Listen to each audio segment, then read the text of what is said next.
ഞാൻ അഖിൽമാരാറിനെ കുറിച്ച് കൂടുതലൊന്നും അറിയില്ല. എനിക്ക് ബിഗ് ബോസിലെ താരങ്ങളെ അറിയില്ല. പക്ഷേ അഖിൽ മാരാർ എന്ന വ്യക്തിയെ ഞാൻ കേട്ടിട്ടുണ്ട്, അറിയാം, ഈയിടെ അറിയാം. അത് അല്ല എന്ന് പറയുന്നില്ല. അഖിൽ മാരാർ ബിഗ് ബോസിൽ ഒരാളെ അനുകൂലിക്കാൻ എനിക്ക് പലപ്പോഴും അത് അഖിൽ മാരാറിന് ഒരുപാട് അഭിപ്രായ വ്യത്യാസം ഉണ്ടെങ്കിലേ അല്ല, ഞാൻ ഒരു ഭാഗത്ത് മാത്രം കാണുക, അങ്ങനെ പാടില്ല. ഞാൻ എന്തിനാ അഖിൽ അംഗീകരിക്കേണ്ട ആവശ്യം? നിങ്ങൾ അംഗീകരിക്കാൻ ഞാൻ പിന്നെന്തിനാണ് എല്ലാ ആളുകളും അംഗീകരിപ്പിക്കുന്നത്? ഞാൻ പറയുന്നതാണ് ശരി എന്ന് പറയിപ്പിക്കുന്നത് ഉണ്ട്. ഈ പറഞ്ഞ ചാനൽ ചർച്ചകൾ ഞാൻ കണ്ടിട്ടുണ്ട്. അഖിലിന് ഇഷ്ടപ്പെടാത്ത ആളുകൾ എല്ലാം വളരെ മോശമാണ്. വേടൻ മോശമാണ്, പിന്നെ ഷിയാസ് മോശമാണ്, അരുൺകുമാർ മോശമാണ്, പിണറായി വിജയൻ മോശമാണ്, എല്ലാവരും മോശം. പക്ഷെ അരുൺ ഇഷ്ടപ്പെടുന്ന ആളുകൾ എത്ര മോശം ചെയ്താലും അവർക്കൊന്നും ഒരു കുഴപ്പമില്ല. സർഫസിൽ നിന്ന് നിങ്ങൾ സംസാരിക്കരുത്. ഒന്നുകിൽ കൃത്യമായിട്ട് കാര്യം മനസ്സിലാക്കുക. വേടന് പുലിപ്പല്ല് കേസിൽപ്പെട്ട അകത്ത് പോയപ്പോൾ വേടനെ അനുകൂലിച്ച് എഴുതിയ പോസ്റ്റ് നിങ്ങൾ വായിച്ചിട്ടുണ്ടോ? വേടനെ അനുകൂലിച്ച് എഴുതിയ പോസ്റ്റ് നിങ്ങൾ വായിച്ചിട്ടില്ല. അതാണ് നിങ്ങളുടെ പ്രശ്നം. വേടനെ സർക്കാരും മറ്റുള്ളവരും ചേർന്ന് കൊടുക്കാൻ നോക്കുന്നെന്നും ആ കലാകാരൻ്റെ വരികളിൽ, ഒരു മിനിറ്റ് ഞാൻ പറഞ്ഞോട്ടെ, ആ കലാകാരൻ്റെ വരികളിൽ ഇനിയും അഗ്നി പടരുമെന്നും വേടൻ ഇനിയും സമൂഹത്തിൽ ഇതുപോലെ പടരുമെന്നും പറഞ്ഞുകൊണ്ട് ഞാൻ അനുകൂലിച്ച് എഴുതി നിങ്ങൾ കണ്ടില്ല. വേടൻ ഒരു ഇന്റർവ്യൂവിൽ അയാൾ പറഞ്ഞ ഒരു പൊളിറ്റിക്സ്, ആ പൊളിറ്റിക്സിൽ അയാൾക്ക് പൊളിറ്റിക്സ് പറയാം, അത് എനിക്കും പറയാം. ആ പൊളിറ്റിക്കൽ സ്റ്റേറ്റ്മെൻറ്റിന് കൊടുത്ത മറുപടി മാത്രമാണ് ഞാൻ പറഞ്ഞിട്ടുള്ളത്. അല്ലാതെ ആ വ്യക്തിയോട് എനിക്ക് ഒരു അഭിപ്രായ വ്യത്യാസമില്ല. താഴെ തട്ടിൽ നിന്ന് ആ സമൂഹത്തിന് പ്രയോജനപ്പെടുന്ന രീതിയിൽ പടർന്നു വന്നൊരു കലാകാരനോട് എനിക്ക് ബഹുമാനം മാത്രമേ ഉള്ളൂ. അതിൻ്റെ അർത്ഥം അയാൾ പറയുന്ന ഒരു രാഷ്ട്രീയ അഭിപ്രായത്തോട് യോജിക്കണമെന്നുണ്ടോ? ഇല്ല, ഞാൻ അതിന് എതിരഭിപ്രായം. പക്ഷേ അതിന് ഏറ്റവും കൂടുതൽ വേടനെ വിമർശിച്ചിട്ടുള്ളത് സവർണരാണ്. സവർണം എന്ന് പറഞ്ഞ എന്താണ്? കറുത്തിരിക്കുന്നവരെല്ലാം സവർണമാണ്. കറുത്തിരുന്നാൽ എല്ലാവരും സവർണ ഒരേ വർണ്ണമാണെന്നാണ് അർത്ഥം. ഇതൊക്കെ ആരില്ല, എവിടെ സവർണം എന്ന് പറഞ്ഞാൽ വെളുത്തിരിക്കുന്നു തന്നെയാണ്. എല്ലാവർക്കും അറിയാം. അത് ആരാ പറഞ്ഞത്? സ എന്ന വാക്കെന്നെ കേട്ട് കഴിഞ്ഞാൽ ഒരുപോലെ ഇരിക്കുന്ന വർണ്ണം, ഒരു 10 പേർ കറുത്തിരുന്നാൽ അവരെല്ലാം സവർണമാണ്. ഇത് ജാതി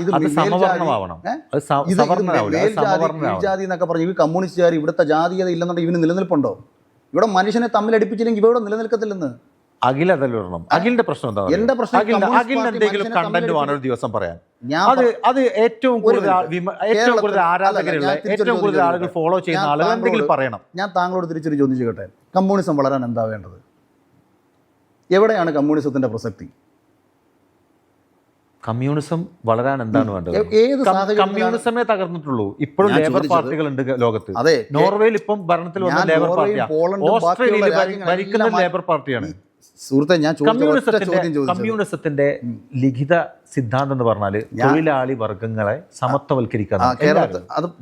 ഞാൻ ഒറ്റ ചോദ്യമാണ് ചോദിച്ചത്, എവിടെയാണ് കമ്മ്യൂണിസം പ്രസക്തമാകുന്നത്?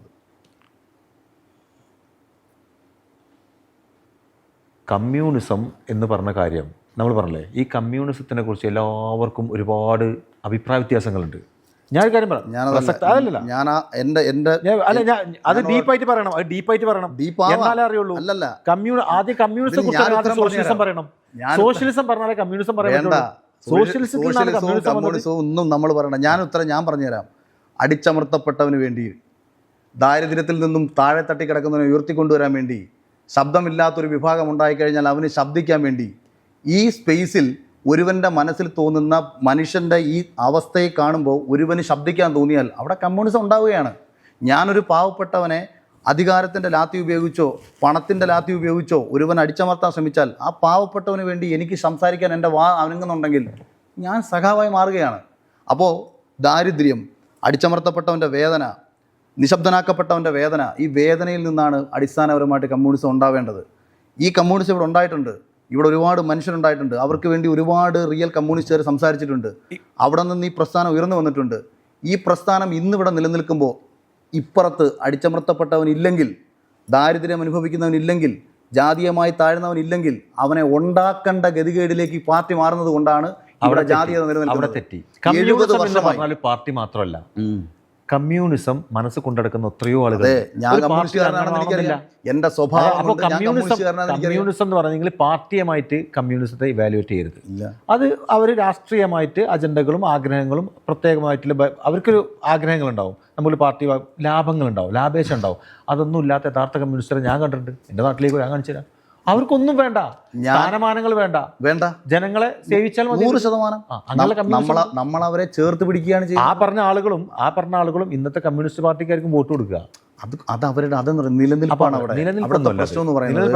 തമ്മിൽ ഭേദം തൊമ്മനായും വരുന്നുണ്ട്. രണ്ടാമത് മറ്റൊരു പ്രശ്നം കൂടി ഞാൻ പറഞ്ഞുതരാം. ഇപ്പം നമ്മൾ എപ്പോഴും പൊളിറ്റിക്സ് ചർച്ച ചെയ്യപ്പെടുന്നത് താഴെത്തട്ടിലാണ് കൂടുതലും. ബാക്കിയുള്ള എല്ലാവരും തമ്മിൽ വലിയ അടുപ്പമാണ്. പല കാരണങ്ങളാൽ ഇവർക്ക് അങ്ങോട്ടും ഇങ്ങോട്ടും സഹകരണമുണ്ട്. താഴെത്തട്ടിലൊരു പ്രശ്നം, തൊട്ടപ്പുറത്തുള്ള ഒരു കോൺഗ്രസ്സുകാരൻ നമ്മളുമായിട്ട് ആശയപരമായ അഭിപ്രായ വ്യത്യാസം ഉണ്ടാകുമ്പോൾ ഇവൻ്റെ നിലനിൽപ്പിൻ്റെ ഭാഗമാണ് ഇവൻ ഇഷ്ടപ്പെടുന്ന രാഷ്ട്രീയ പ്രസ്ഥാനം ജയിച്ചേ പറ്റത്തുള്ളൂ എന്നാണ്. അവിടെ എന്ത് എതിരഭിപ്രായം ഉണ്ടെങ്കിലും അവൻ്റെ പാർട്ടി ഇല്ലെങ്കിൽ അവനില്ല. പാർട്ടിയോട് അവന് എതിരഭിപ്രായങ്ങൾ കാണും, പല കാരണങ്ങളാൽ കാണും. പക്ഷേ ഞാൻ ഇതിൻ്റെ പേരിൽ എൻ്റെ പാർട്ടിയെ ഈ തെരഞ്ഞെടുപ്പിൽ തള്ളിപ്പറഞ്ഞാൽ നാളെ ഞാനും കൂടി ഇല്ലാതാകുമെന്നുള്ളൊരു ഭയം കാരണമാണ് ഒരു വലിയ വിഭാഗം ജനതയും മനസ്സുകൊണ്ട് കമ്മ്യൂണിസം ഇതല്ലല്ലോ, എൻ്റെ പാർട്ടി ഇങ്ങനെ അല്ലല്ലോ പോകേണ്ടത്. കാരണം എത്ര കമ്മ്യൂണിസ്റ്റുകാരെ എന്നെ കാണുമ്പോൾ പറഞ്ഞിട്ടുള്ളത്, നിങ്ങൾ ഞെട്ടിപ്പോകുന്ന പേരുകൾ എനിക്ക് പറയാൻ പറ്റും. പക്ഷേ കമ്മ്യൂണിസ്റ്റുകാർക്ക് ഒരു പാർട്ടിയുടെ പിൻബലം വേണ്ട. അല്ല, അതാ ഞാൻ പറഞ്ഞത്. വേണ്ട. മുന്നോട്ട് പോകും. കേരളത്തിൽ വളരെ പ്രശസ്തമായ ഒരു ഫോട്ടോ ഉണ്ടായിരുന്നു. നമ്മുടെ ജനറൽ ഹോസ്പിറ്റലിൻ്റെ അതിലെ വലിയൊരു സമരം വരികയാണ്. ആ സമരത്തിന് മുമ്പിൽ ഒരൊറ്റ ആളൊരു കൊടി പിടിച്ച് നടക്കുന്ന ഒരു സംഭവം ഉണ്ടായിരുന്നു. അയാൾ ഒരു പാർട്ടി മെമ്പറല്ല. വേണ്ട, അതാ ഞാൻ ചോദിക്കട്ടെ, ഞാൻ ഒറ്റയ്ക്കാണ് ഇവിടുത്തെ. അങ്ങനെയുള്ള ആളുകളുണ്ട്. ഞാൻ ചേർപ്പെട്ടെ ഇവിടെ നമ്മൾ സംസാരിക്കുന്നത് കേട്ടാ വിചാരിക്കും ഞാനൊരു കമ്മ്യൂണിസ്റ്റ് സൈദ്ധാന്തികനും അല്ലെ സിദ്ധാന്തം ഫോളോ ചെയ്യുന്ന ഒരാളും അഖിൽ കമ്മ്യൂണിസ്റ്റ് വിമർശിക്കുന്ന ആളായിട്ട് ആളുകൾക്ക് തോന്നുക. കമ്മ്യൂണിസം അല്ല, പക്ഷേ ഞാൻ കമ്മ്യൂണിസത്തെ മാത്രം അടിച്ചാക്ഷേപിക്കുന്ന സംഭവമാണ്. ഞാൻ ഒരു കാര്യം പറയട്ടെ. ഇവിടെ ഈ CMRDF കുറിച്ച് പറഞ്ഞു, സ്പെക്ട്രം 2G കറപ്ഷനെ കുറിച്ച് കേട്ടിട്ടുണ്ടോ? അന്ന് UPA ഗവൺമെന്റ് 12-13 കാലത്ത് ഇതൊക്കെ നമ്മൾ അതിനെക്കുറിച്ച് ചർച്ച ചെയ്തിട്ട് കാര്യമില്ല. കാര്യം വെച്ചാൽ ആ പാർട്ടി നശിച്ചു പോയത് അവരുടെ അഴിമതി കാരണമല്ലേ. ഇവിടെ എന്താ തുടർച്ചയായിട്ട് BJPക്ക് ഇത്രയും വലിയ മേൽക്കോയ്മയും മുന്നോട്ട് പോകാൻ പറ്റുന്നത്? അധികാരമുള്ള സമയത്ത് കോൺഗ്രസിന്റെ ഭാഗത്ത് പറ്റിയ വീഴ്ചകളാണത്. രാജനെയും പക്ഷേ നമ്മൾ പറയുമ്പോഴും ഒരു സത്യമുണ്ട് കേട്ടോ. അത് കോൺഗ്രസിന്റെ പറയത്തക്ക നേതാക്കന്മാരുടെ കുഴപ്പം കൊണ്ട് സംഭവിച്ചതല്ല, ഈ തമിഴ്നാട് പൊളിറ്റിക്സ് സംഭവിച്ചതാണ്. അതിന്റെ ആത്യന്തികമായിട്ടുള്ള ഫലവും കോൺഗ്രസ് ആണ് അനുഭവിക്കേണ്ടി വന്നത്. അല്ല ഞാൻ പറഞ്ഞ ഇവരെ സംരക്ഷിച്ച പിന്നീട് BJP ആണ് അവരെ പുറത്തു കൊടുക്കുന്നത്. അതെ, അല്ല അതും വ്യക്തമായിട്ട് കാര്യമാണ്. ഞാൻ ഒരു BJP സപ്പോർട്ടറും അല്ലെന്നേ, ഒരു ആന്റി നാഷണൽ കേസിൽ പ്രതിയാണ് ഞാൻ.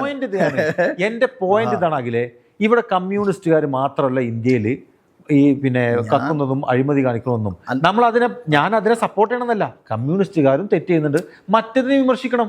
അപ്പൊ അഖിൽ എന്താ പ്രശ്നം? അഖിൽ കമ്മ്യൂണിസ്റ്റം എന്താ ചെയ്യുന്നത് ഇങ്ങനെ നോക്കി കാണുകയാണ്, തെരഞ്ഞ് ഇങ്ങനെ തപ്പി പിടിച്ച് നടക്കുകയാണ്. അവരെ മാത്രം വിമർശിക്കാൻ ഒരാളെ വിമർശിക്കൂല. പിണറായി വിജയനെ വിമർശിക്കുമ്പോൾ എന്റെ ഉണ്ടാവാം, പക്ഷെ ഒരു പോസ്റ്റ് കലുങ്ക് സംവാദത്തിൽ തൃശ്ശൂർ MP ചെയ്ത കാര്യം ഒരു പോസ്റ്റ്. ഞാൻ നരേന്ദ്രമോദിയെ വിമർശിച്ച് പറഞ്ഞതിന്റെ പേരിലാണെന്ന് നിങ്ങൾ എന്ത് പറയുന്നത്? നരേന്ദ്രമോദി അവിടെ നോർത്തിൽ നിൽക്കുന്ന ആൾ, ഇവിടെ കേരളത്തിലെ കാര്യം പറഞ്ഞിട്ട് ഈ അതിനപ്പുറത്തേക്ക് BJPക്ക് ഇന്ത്യ നേതാവില്ലല്ലോ. ഇല്ല. സുരേഷ് ഗോപി എന്ന് പറയുന്ന ആളെ ഒന്നും BJPയിലെ പലരും ഇപ്പോഴും നമ്മൾ കാണുന്ന നമ്മുടെ പാവപ്പെട്ട മനുഷ്യരുടെ ഒരാള് ആര് ഈ എന്താണ് സത്യസന്ധമായി പറഞ്ഞാൽ, ഞാൻ ഒന്നാമത്തെ കാര്യം, നമ്മളിപ്പോൾ ഒരു സിനിമയിൽ അഭിനയിച്ച അതിന്റെ ബഹളങ്ങളും കാര്യങ്ങളും ഒക്കെ ആയിട്ട് ഈ അടുത്ത ഒരു കാര്യം ആദ്യമേ പറയാം, ഒരു ഫുൾ ടൈം രാഷ്ട്രീയം മാത്രം നോക്കിയിരിക്കുന്ന ഒരാളല്ല ഞാൻ എൻ്റെ പുതിയ പടത്തിന്റെ എഴുത്തൊരു ഭാഗത്ത് നടത്തിക്കൊണ്ടിരിക്കുന്നു. അതുകൊണ്ട് എല്ലാ വിഷയങ്ങളും ഞാൻ കാണുന്നില്ല. ഞാൻ സുരേഷ് ഗോപി എന്ന് പറഞ്ഞ നടന്റെ വലിയൊരു ആരാധകനാണ്. ഞാൻ എല്ലാ വിഷയങ്ങളും കാണുന്നില്ല. അദ്ദേഹം സുരേഷ് ഗോപി അല്ലപ്പോ, ഇപ്പൊ അദ്ദേഹം നമ്മൾ കേരളത്തിന്റെ ഇന്ത്യയുടെ MP ആണ്. ഞാൻ പറഞ്ഞത് അത് മറന്നിട്ടാണ് ചില കാര്യങ്ങൾ ചെയ്യുമ്പോൾ അതിനകിൽ വിമർശിക്കുന്നില്ല.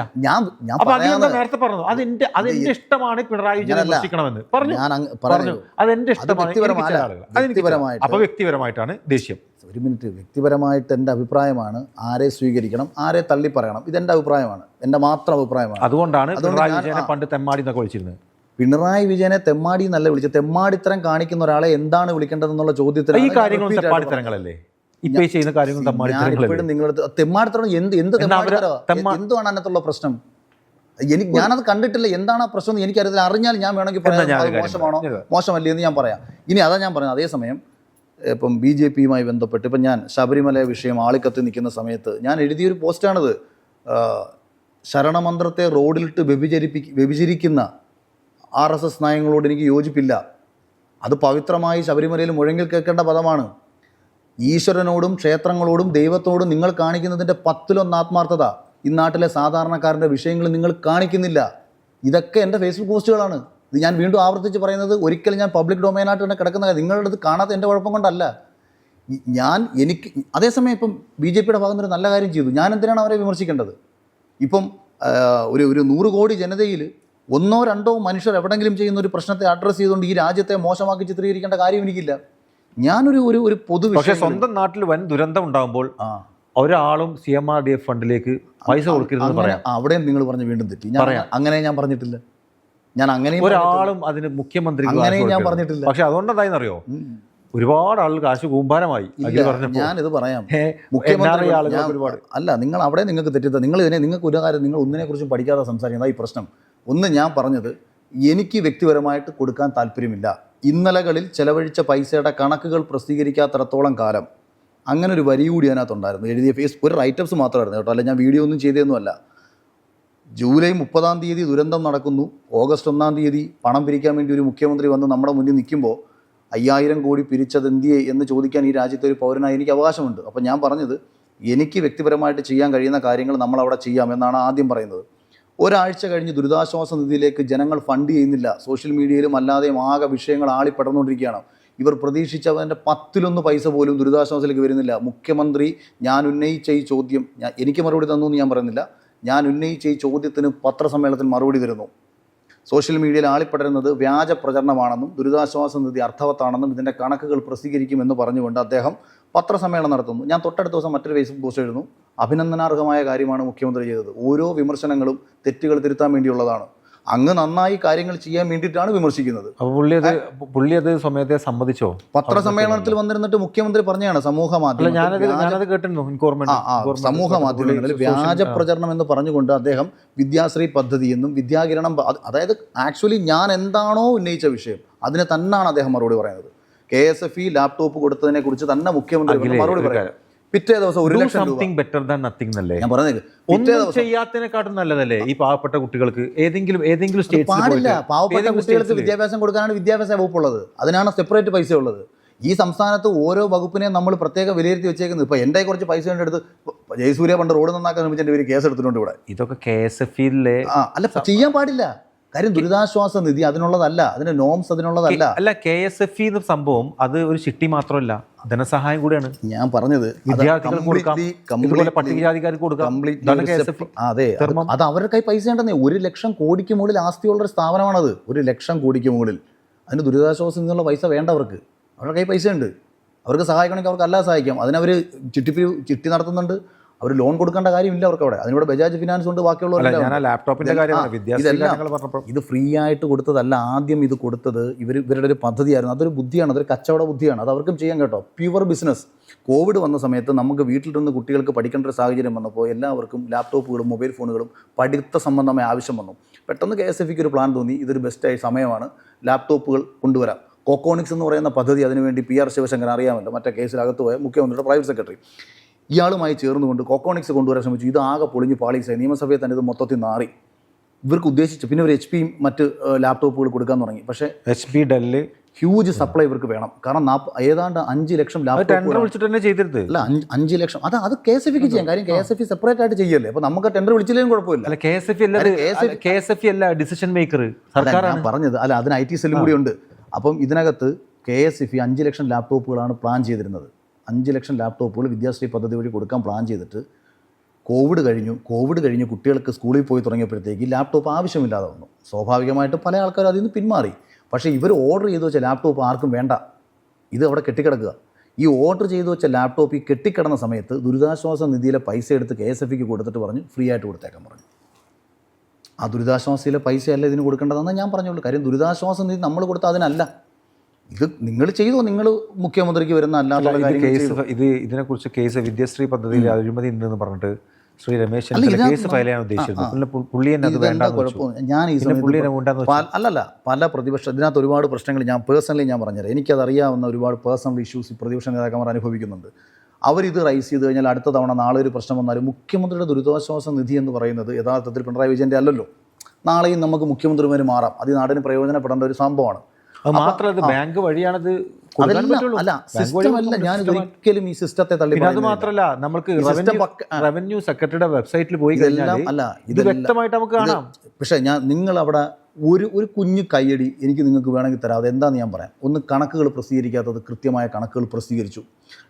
ആ വെബ്സൈറ്റുകൾ വളരെ വിപുലമായി മാറി. അതായത് ഈ വിഷയങ്ങൾ ആളിക്കത്തി മാധ്യമങ്ങളിലും സോഷ്യൽ മാധ്യമങ്ങളിലും ചർച്ചകൾ വന്നതിന് ശേഷം നമ്മൾ എന്താണ് ആഗ്രഹിക്കുക? എനിക്ക് പിണറായി വിജയൻ അടുത്ത തവണ ഭരിച്ചോട്ടെ, എനിക്കെന്താ തടസ്സം? നമ്മളിപ്പോൾ ഒരാളെ വിമർശിക്കുന്നത് അയാൾ കൂടുതൽ പെർഫെക്റ്റ് ആവാൻ വേണ്ടിയിട്ടാണ്. എനിക്ക് അദ്ദേഹത്തോട് ഒരു വ്യക്തിപരമായ ഒരു വിരോധമില്ല. പിന്നെ നാളെ വി ഡി സതീശനാണ് മുഖ്യമന്ത്രിയെങ്കിൽ, രമേശ് ചെന്നിത്തലയാണ് മുഖ്യമന്ത്രിയെങ്കിൽ, ആ മുഖ്യമന്ത്രിയായിട്ട് ഇരിക്കുമ്പോൾ മാത്രമല്ലേ നമ്മൾ അവരെ വിമർശിക്കുന്നതിൽ അർത്ഥമുള്ളൂ. ഈ പ്രതിപക്ഷ നേതാവിനെ നമ്മൾ വിമർശിച്ചിട്ട് എന്ത് കാര്യം? അദ്ദേഹത്തിനൊന്നും ചെയ്യാൻ പറ്റത്തില്ല. പ്രതിപക്ഷത്തിരിക്കുന്ന കോൺഗ്രസ്, രാജ്യത്ത് ഇരിക്കുന്ന കോൺഗ്രസിനെ വിമർശിക്കാൻ കാര്യമില്ല. ശരിക്കും അഖിൽ മാരാറിന്റെ ശത്രുക്കൾ കോൺഗ്രസ്സുകാരാ. അല്ല, ഞാനൊരു കാര്യം പറയാം, ആവേണ്ടത് കാരണം എന്താ അറിയോ, അഖിൽ മാരാറെ ഒന്നുമല്ലാത്ത ഒതുക്കിയത് കോൺഗ്രസ്സാ. അങ്ങനൊന്നും ആണ് ഞാൻ അഖിൽ മാരാറ് എന്തുകൊണ്ടും ഇപ്പോൾ എത്ര പെട്ടെന്നാണ് ഇതുപോലുള്ള അഖിൽ മാരാർ അത്യാവശ്യം രാഷ്ട്രീയം അറിയാം, അത്യാവശ്യം സംസാരിക്കാൻ അറിയാം. എന്തുകൊണ്ടൊരു ചാനൽ ചർച്ചയിൽ കോൺഗ്രസിന്റെ വക്താവായിട്ട് ചെയ്തിട്ടില്ല? ആഗ്രഹിച്ചിരുന്നു, അഖിൽ ശ്രമിച്ചിരുന്നു, പക്ഷേ അഖിലിനെ ഒതുക്കി. അങ്ങനല്ല, അത് വ്യക്തമായിട്ട് അഖിലിനും അറിയാം, നമുക്കറിയാം. അത് കൊട്ടാരക്കരയുള്ള പല ആളുകൾക്കും അറിയാം, 2015 കോട്ടത്തലുള്ള ആളുകൾക്കൊക്കെ അറിയാം. അതാ ഞാൻ പറഞ്ഞു, 2015 പല ആളുകളോടും അഖിൽ പ്രശ്നം ഉണ്ടായിട്ടുണ്ട്, കോൺഗ്രസിലെ ആളുകളോട്. അവിടെ പ്രാദേശിക വിഷയങ്ങൾ ഉണ്ടായിട്ടുണ്ട്. പക്ഷെ അതെന്തുകൊണ്ടാണ്? അഖിലിനെ ഒതുക്കി. അഖിലിനൊരു സ്ഥാനമാനം തരുന്നില്ല. ഇങ്ങനല്ലെന്ന്, ഈ സ്ഥാനമാനങ്ങൾ രണ്ട് രീതിയിലാണ് ഇവർ കാണുന്നത്. ഇപ്പം അഖിൽ വാർഡിൽ മെമ്പർ ആവാൻ ആഗ്രഹിച്ചിരുന്നു? ഇല്ല. അതാ ഞാൻ അതിന്റെ DCC കൊല്ലം DCC ആളുമായിട്ട് സ്ഥിരമായിട്ട് ബന്ധപ്പെട്ടിരുന്നു അഖില് ഒരു സമയത്ത്. എന്താണ് അഖിലേ നീ? ഞാൻ ലൈഫിൽ ഒരു കള്ളത്തരങ്ങളും പറഞ്ഞ് സംസാരിച്ചിട്ട്. ഇപ്പോൾ രാഹുൽ മാങ്കൂട്ടത്തിലുണ്ടല്ലോ, എത്ര വേഗമാണ് MLA ആയത്. ഇപ്പൊ ഞാനൊരു കാര്യം പറയാം, അദ്ദേഹം ചാനൽ ചർച്ചയിലൂടെയാണ് ആളുകളിലേക്ക് സുപരിചിതനായത്. അഖിൽ മാരാറ് അങ്ങനെ വരേണ്ടത് അവർ നിശ്ചയിച്ചതാണ്, അവർ ഉറപ്പിച്ചതാണ്. അത് അഖിലിനും അറിയാം. പക്ഷെ അഖിൽ എന്താണെന്നറിയോ, ഇന്നിപ്പോൾ സോഷ്യൽ മീഡിയ എന്നും ഉണ്ടാവില്ല. എന്നും പോസ്റ്റ് ഇട്ട് കണ്ടന്റ് കഴിഞ്ഞു കഴിഞ്ഞാൽ എങ്ങനെയെങ്കിലും കോൺഗ്രസിലേക്ക് ചായാം. കാരണം ഇവിടെ BJPക്ക് ഒരു അടുത്ത 40 വർഷം 30 വർഷത്തിനൊന്നും സീറ്റ് കിട്ടില്ല. പിന്നുള്ളതോടെ കമ്മ്യൂണിസത്തെ നിരന്തരമായി വിമർശിക്കുന്ന പിണറായി വിജയനെ നിരന്തരമായി വിമർശിക്കുന്ന അഖിലിന് പിന്നെ സേഫ് ആയിട്ടുള്ള കോൺഗ്രസ്സാണ്. കോൺഗ്രസ്സുകാരാണെങ്കിൽ അഖിലിനെ അടുപ്പിക്കുന്നില്ല. അഖിലിന് അത്യാവശ്യം സംസാരിക്കാൻ അറിയാം. അഖില് എല്ലാ സമരങ്ങൾക്കും അല്ലെങ്കിൽ എല്ലാ പ്രകടനങ്ങൾക്കായിരുന്നു, സമരങ്ങൾക്കല്ല, പ്രകടനങ്ങൾക്ക് അഖിലുണ്ടായിരുന്നു. അഖിലിൻ്റെ വിചാരം അഖിലിനെ കോൺഗ്രസ് ആരാണ്ട് വളർത്തിക്കൊണ്ടുവന്നു, കൊട്ടാരക്കരയിൽ സീറ്റ് കിട്ടും, അങ്ങനെയൊക്കെയാണ് അഖിലിൻ്റെ സ്വപ്നം ഉണ്ടായിരുന്നു അന്നത്ത്. അത് മാറിയപ്പോഴാണ് അഖിലിൻ്റെ ഉള്ളിൽ ഒരു സിനിമാ കമ്പം കൂടുതൽ ഉണ്ടായതുകൊണ്ട് സിനിമയിലേക്ക് കുറച്ച് നോക്കിയത്. ഇപ്പൊ അഖിലിൻ്റെ അവസ്ഥ എന്താ പറയുക? അഖിലെ ഞാൻ യഥാർത്ഥം പറയാം, അഖിലിൻ്റെ അവസ്ഥ, അഖിൽ സിനിമയിലൊന്നും ആയില്ല. യഥാർത്ഥമാണ്, സിനിമയിലും ആയില്ല. പിന്നെ ആകെയുള്ള കോൺഗ്രസിലേക്ക് പോകാന്നാണ് ഇപ്പോൾ. ഞാൻ അതിന് കൃത്യമായ ഉത്തരം പറയാം, പക്ക ക്ലാരിറ്റി ആയിരിക്കും. ഞാൻ സിനിമ തന്നെയാണ് ആഗ്രഹിച്ചത്. 2010 അസിസ്റ്റന്റ് ഡയറക്ടറായിട്ട് വർക്ക് ചെയ്യാൻ വേണ്ടി പോയതും 2013 അസിസ്റ്റന്റ് ഡയറക്ടറായിട്ട് ഒഫീഷ്യലി വർക്ക് ചെയ്തതൊക്കെ സിനിമയിൽ തന്നെയാണ്. ഈ സെയിം സമയത്ത് നാട്ടിൽ ഉണ്ടായ ഒരു സിനിമയിൽ എന്ത് മേഖലയിൽ അസിസ്റ്റന്റ് ഡയറക്ടർ ആവാനായിരുന്നു ആഗ്രഹം. Writer come director. ഞാൻ 2010 മനസ്സിൽ ഇപ്പോഴും ഇല്ല ആഗ്രഹം, ഒരിക്കലും ഇല്ല. അന്നും ഇന്നും ഞാൻ അഖിലിന് ചാൻസ് കൊടുക്കേണ്ട. ഒരു ചെറിയൊരു സിനിമയിൽ അഭിനയിച്ചു, പക്ഷേ അത് മറ്റു ചില കാരണങ്ങളാൽ അഭിനയിച്ചു വിട്ടൊരു പടം. അവരെയും അഖിൽ വിമർശിച്ചു. അത് ഞാൻ അഭിനയിക്കാൻ പോയ സമയത്ത് എന്നോട് അവർ പറഞ്ഞ വാക്കുകൾ പിന്നീട് അവർ മാറ്റി പറഞ്ഞതുകൊണ്ടും ഞാൻ അവർക്ക് ചെയ്തു കൊടുത്ത കാര്യങ്ങളെ അവർ പിന്നീട് തള്ളി പറഞ്ഞതുകൊണ്ടും മാത്രം. എല്ലാവരെയും തർക്കിച്ച് അല്ലെങ്കിൽ ടോക്സിക് ആയാലും എല്ലാവർക്കും ഇഷ്ടപ്പെടും.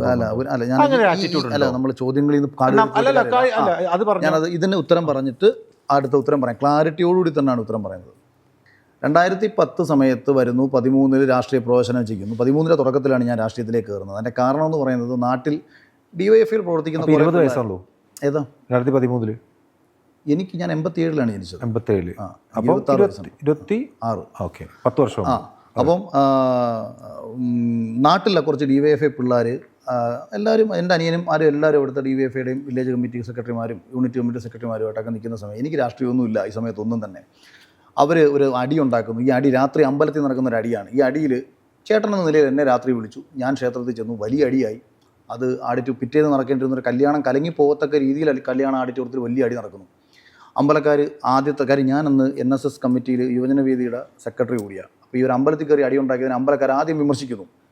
2 ദിവസം കഴിഞ്ഞിട്ട് വേറൊരു കല്യാണത്തിന് തേങ്ങ തരുമാ, ഈ രാത്രി നമ്മൾ പാചക പരിപാടി കൊട്ടേഷൻ കൊടുക്കുമല്ലോ, കൊട്ടേഷൻ കൊടുക്കാൻ പോകുന്ന പിള്ളേർ സെറ്റിൻ്റെ കൂട്ടത്തിൽ എൻ്റെ അനിയനും വേറെ 2 നന്ദു എന്ന് പറയുന്ന ഒരു പയ്യനും മുകേഷ് എന്ന് പറയുന്ന ഇവന്മാർ രാത്രിയിലെങ്ങാണ്ട് അവിടെ നിന്ന് എന്തോ സംസാരിച്ച് എന്താ ഞങ്ങളെ ഏൽപ്പിക്കാൻ ഇത് പിടിക്കാൻ സംസാരം അടിയായി. അപ്പോൾ 2 ദിവസം മുന്നേ അമ്പലത്തിൽ കയറി അടിച്ച് ഞാൻ ഹീറോ ആയിട്ട് ഇങ്ങനെ നിൽക്കുന്ന സമയത്ത് ഇവന്മാർ വീണ്ടും എന്നെ വിളിക്കുന്ന അണ്ണ നമ്മളെ അടിച്ചെന്നൊക്കെ പറഞ്ഞാൽ രണ്ടാമതും ഞാൻ ഈ പാതിരാത്രിക്ക് ചെല്ലേണ്ട, അതായത് ചിലപ്പോൾ തോന്നും ഒരു അതീന്ദ്രിയ ശക്തി പോലെ നമ്മളങ്ങനെ ഇറങ്ങി പോകുക. ജീവിതത്തിൽ ഒരാളടുത്തും വഴക്കുണ്ടാക്കാത്ത, ഒരിക്കൽ പോലും സ്കൂൾ കാലഘട്ടത്തിൽ ആരടുത്തും അടിയുണ്ടാക്കാത്ത ഒരു ഞാൻ, ചിലപ്പോൾ ലാലേട്ടനൊക്കെ പറയുന്നതൊക്കെ ആരോ പറഞ്ഞതിൻ്റെ പ്രകാരം പാതിരാത്രിക്ക് ഇറങ്ങി ചെല്ലുന്നു 2ാമതും അടി. ഈ അടി കേസായി.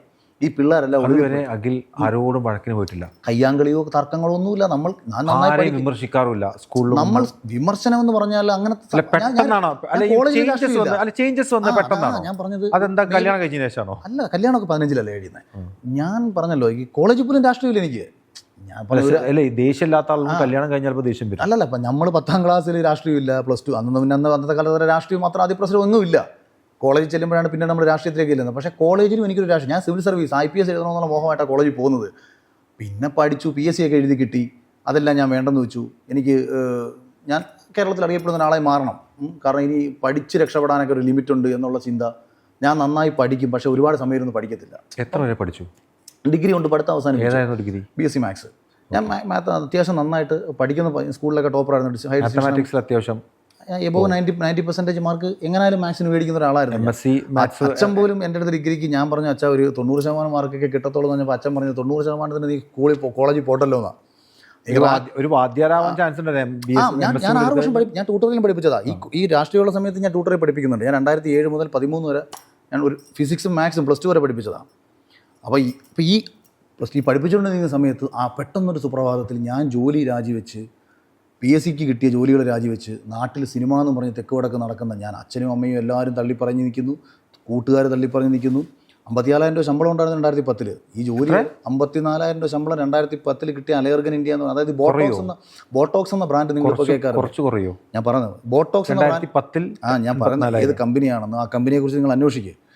USA റിസർവ് ബാങ്ക് ഒന്നും അല്ലല്ലോ ഇത്. നിങ്ങൾ ആന്തങ്കമ്മയാവരുത്. അല്ലെങ്കിൽ പറയുമ്പോൾ 54,000 രൂപ 2010 BSc എടുത്ത ഒരാൾക്ക്.